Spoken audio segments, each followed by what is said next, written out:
আউযু বিল্লাহি মিনাশ শাইতানির রাজিম। বিসমিল্লাহির রহমানির রহিম। প্রিয় ইউটিউব ভিউয়ার্স, আজকে আপনাদের সামনে একটি নকশা দিচ্ছি, যে নকশাটি বহু কিতাবে এসেছে। বহু কিতাবে, এমন কোনো কিতাব নাই, এমন কোনো তদবিরের কিতাব নাই যে কিতাবে এই নকশাটি আসেনি। এই নকশাটি সর্বরোগের জন্য ব্যবহারকৃত একটি নকশা। জিন সংক্রান্ত বলেন, জাদু সংক্রান্ত বলেন এবং শারীরিক রোগ সংক্রান্ত বলেন, যে কোনো ক্ষেত্রে রোগীর জন্য এই নকশা, এই তদবিরটি অতীব কার্যকর ফলাফল দেয়। এটা লিখে ধুয়ে খাইতে পারে এবং লিখে গলায় ধারণ করতে পারে, অথবা এটা তেলের মধ্যে দিয়ে সেই তেলের ঘ্রাণ নিতে পারে। 3 উপায়ে ব্যবহার করা যাবে। এটা লিখে খাইতে পারবে, গলায় ধারণ করতে পারবে এবং তেলের মধ্যে দিয়ে সেই তেলের ঘ্রাণ নিতে পারবে।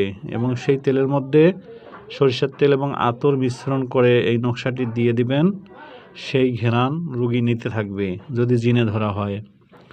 আর যদি রোগের জন্য হয় তো লিখে এটা খেতে পারে এবং গলায় ধারণ করতে পারে। আবার জিনের ক্ষেত্রে আবার এটা লিখে খেতেও পারে। তাহলে ইনশাল্লাহ ক্রমে তার রোগ বা তার জিন সংক্রান্ত সমস্যা, যাবতীয় সমস্যা সমাধান হতে থাকবে ইনশাল্লাহ। আল্লাহর পক্ষ থেকে নিয়ত থাকতে হবে আল্লাহর উপর, এগুলো ওসিলা। এই নকশাটি অবশ্যই পাক পবিত্র অবস্থায় রাখতে হবে, নাপাক ভরানো যাবে না। নাপাক যদি স্পর্শ হয় তাহলে এই নকশার তাসির কেটে যাবে। এই নকশার তাসির কেটে যাবে। নাপাক স্পর্শ হলে নকশার তাসির কেটে যাবে। যে কোনো তাবিজ বা যে কোনো নকশার নাপাক হলেই, স্পর্শ করলেই সেটা কেটে যায়, এটা মনে রাখতে হবে। আর এই নকশাটি এটা আয়াত আকারে লিখে সালামুন কওলাম মির রব্বির রহিম, এটা ইয়াসিন, সূরা ইয়াসিনের একটি আয়াত। এই আয়াতাংশ দিয়ে আমি এক ভাইয়ের তদবির করেছিলাম। তার পেটের মধ্যে বান মারা হয়েছিল এবং তাকে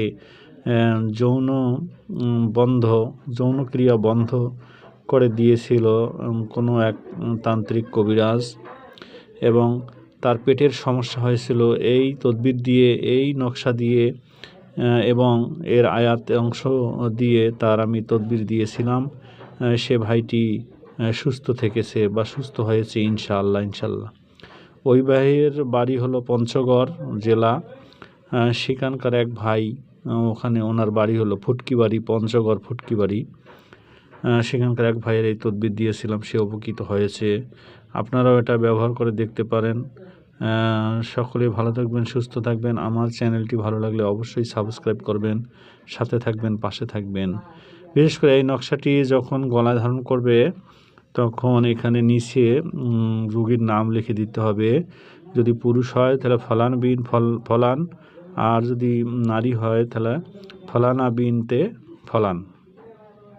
রোগী তার মায়ের নাম লিখবে।